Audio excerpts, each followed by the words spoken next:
فیصل واڈا صاحب، آج پنجاب اسمبلی میں ایک متفقہ ریزولوشن منظور ہوئی، یعنی کہ سوائے ایک ممبر کے باقی تمام جو مسلم لیگ نون کے، پیپلز پارٹی کے، پی ٹی آئی کے، کاف لیگ کے سب لوگوں نے ایک ریزولوشن جو ہے اس کو پاس کر لیا. اس میں پرویز الہی صاحب کا اہم کردار ہے. تو اگر پرویز الہی صاحب جو ہیں وہ پنجاب اسمبلی میں ایک اکثریت کو ایک پیج پہ اکٹھا کر سکتے ہیں، تو آپ اپنے اسپیکر قومی اسمبلی اسد کیسر صاحب کے ساتھ مل کے تو کرونا وائرس کے مسئلے پہ اکٹھا نہیں کر سکتے لوگوں کو؟ اب دیکھیں میر صاحب، یہ پوری قوم کا مسئلہ ہے اور اس کی جان بچانے کے لیے، گائیڈ کرنے کے لیے ہم ایک جگہ پہ کھڑے ہو کے اگر ایجوکیٹ کرتے ہیں خطرناک بیماری ایس او پیز کا خیال رکھیں.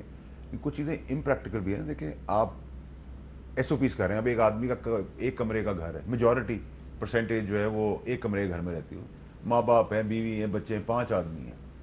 کیسے 6.5 پالیسیز کریں گے؟ الگ الگ کمروں میں کیسے رہیں گے؟ پریکٹیکل اپروچ رکھیں نا. جتنا آپ کنٹرول کرٹیل کر سکتے ہیں کر سکتے ہیں. امریکہ جیسے سپر پاور، چائنا جیسے سپر پاور جو ہیں، ان کے پاس اس مسئلے کا حل نہیں تھا. اکانومی ان کی سالڈ تھی، وہ بھی میلٹ کر رہی ہیں، انہوں نے بھی کھول دیا ہے. پوری دنیا میں آپ دیکھیں نا، یا تو حل ہوتا، کسی ایکسپیرینس ہوتا، ہم پیچھے ہوتے. ایک تھرڈ ورلڈ کنٹری کے اندر جس حالات میں، دیکھیں پھر میں آپ کہتے ہیں میں سیاست کرتا ہوں، خدا کی قسم جس حالات میں ہمیں چھوڑ کے گئے یہ دونوں حکومتیں، اس میں یہ جو بھی ہو رہا ہے وہ اللہ کی مدد ہے، اللہ کا رحم ہے ہم پہ. عمران خان صاحب کی ڈیڈیکیشن ہے، فار سائٹنس ہے، جو پہلے دن کہہ رہے تھے وہ آج بھی کہہ رہے ہیں. ہم تو اس پہ اگری کرتے ہیں. اس پہ ایک جو پارلیمنٹ کے اندر جو پارٹیز ہیں ان کی اے پی سی نہیں ہو سکتی؟ تو کوئی پرابلم نہیں ہے سر. اگر آپ کسی کی جان بچانے کی بات کریں تو ہم تو خدا نہ خواستہ اگر ان کے وہاں کوئی مسئلہ ہو جائے اور ہم وہاں کھڑے ہوئے ہوں تو ہم اتنے بےحس لوگ تو نہیں ہے نا سر. ہم ادھر بھی اس وقت ایسے ہی کھڑے ہوں جیسے ہمارا اپنا گھر ہے. جی رانا صاحب، اس پہ دیکھیں جب بھی یہ بات کرتے ہیں تو اس میں یہ اپنا اینگل جو ہے وہ ضرور اس کو جو ہے نا وہ لے کے آتے ہیں. حالانکہ اس وقت جو صورتحال ہے، کرونا وائرس سے پہلے بھی اکانومی کا انہوں نے جو ہے وہ بٹھا دیا تھا. جو حالات ہیں وہ سب کے سامنے ہیں، لیکن چلے میں اس کے اوپر زیادہ بات نہیں کرتا. دیکھیں اے پی سی یا پارلیمنٹ جو ہے وہ ایک ساورن ادارہ ہے. وہاں پہ ٹھیک ہے سوشل ڈسٹنس بھی ہو سکتا ہے اور وہاں پہ تعداد سینئر لیڈرشپ کی ایک محدود ہو سکتی ہے. تو وہاں پہ جو ہے وہ سب بیٹھیں، تمام جو پارلیمانی پارٹیز ہیں ان کی لیڈرشپ بیٹھے، ان کی سینئر قیادت بیٹھے، اور وہاں پہ وزیر اعظم بھی ہو، وہاں پہ لیڈر آف دی اپوزیشن بھی ہو، وہاں پہ دوسرے پارلیمانی لیڈر بھی ہوں، اور وہاں پہ اس چیز کو ڈیبیٹ کیا جائے. کم از کم اس بات پہ تو متفق ہو جائے کہ کرنا کیا ہے. اب ان کا اپنا موقف ہے، دوسروں کا اپنا موقف ہے، تیسروں کا اپنا موقف ہے. تو اس یعنی خطرناک صورتحال سے عہدہ برا ہونے کے لیے کم از کم ایک لاہے عمل جو ہے اس کے اوپر تو متفق ہو جائیں. اس کے بعد پھر جو بھی اللہ تعالیٰ. جی سعید غنی صاحب، کیا اس پہ متفق ہونے کے لیے ایک اے پی سی کی ضرورت ہے یا اس کے بغیر بھی کام ہو سکتا ہے، این سی او سی کے ذریعے بھی کام ہو سکتا ہے؟ میر صاحب دیکھیں، اصولی طور پر تو یہ اتفاق 26 فروری کے بعد فوری طور پر ہو جانا چاہیے. آج بھی شاید اس کی ضرورت اتنی ہے، لیکن جو رویہ پی ٹی آئی کی حکومت کا، وزیر اعظم صاحب کا اپنا ہے، مجھے کوئی امید نہیں لگتی کہ یہ اس میں سنجیدہ ہیں کہ پوری قوم کو یکجا کیا جائے اور کرونا سے لڑنے کے لیے کوئی متفقہ لائحہ عمل بنایا جائے.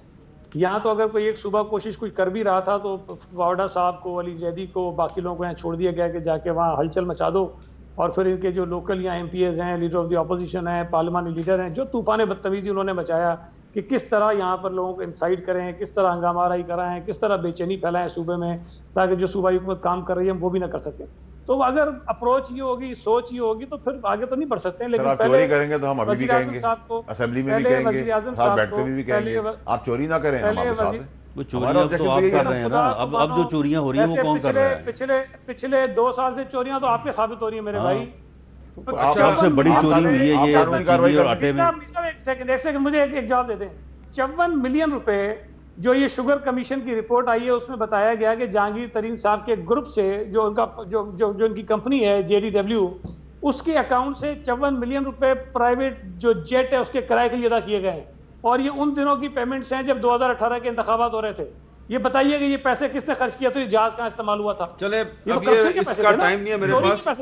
دیکھیں میری بات سنیں آپ، یہ نہیں صاحب دیکھیں مناسب بات یہ ہوتی کہ آپ اپنی شوگر ملز کے ذکر سے شروع کرتے اور اس پہ بات کرتے. جہانگیر ترین صاحب آپ لوگوں کو ایک وہ مل گیا کہ پی ٹی آئی کا ہے. آج بھی جہانگیر ترین صاحب کا ٹیکس ریکارڈ اور کھاتے کھلیں گے تو آپ سب سے بہتر ہوں گے، لیکن یہ بھی مخلصی دیکھ لیں کہ جس کی شوگر ملے ان سب کی رپورٹ کے اچھا لیے بہت بہت پرائم شکریہ منسٹر عمران خان نے شہید غنی کیا صاحب، ہے۔ میرا ٹائم ختم ہو گیا ہے۔ فیصل واڈر صاحب آپ کا بھی بہت بہت شکریہ، رانا صاحب آپ کا بہت بہت شکریہ۔ میں چلتے چلتے کہوں گا کہ یہ اختلاف رائے جمہوریت کا حسن ہے، لیکن اس صورتحال میں بھی آج پنجاب اسمبلی نے ایک مثال قائم کی ہے کہ اس تلخ صورتحال میں، کشیدہ صورتحال میں انہوں نے ایک قرارداد متفقہ طور پہ حکومت اپوزیشن دونوں نے منظور کیا ہے۔ فیاض الحسن چوہان جو کہ صوبائی وزیر اطلاعات ہیں، انہوں نے پروفیسر وارث میر کو غدار قرار دیا۔ اب وہ وزیر اطلاعات ہیں، پنجاب حکومت کے ترجمان ہیں، لیکن ان کے اس بیان کو غلط ثابت کرنے کے لیے خلیل طاہر سندھو نے ایک قرارداد پیش کی آج پنجاب اسمبلی میں، اور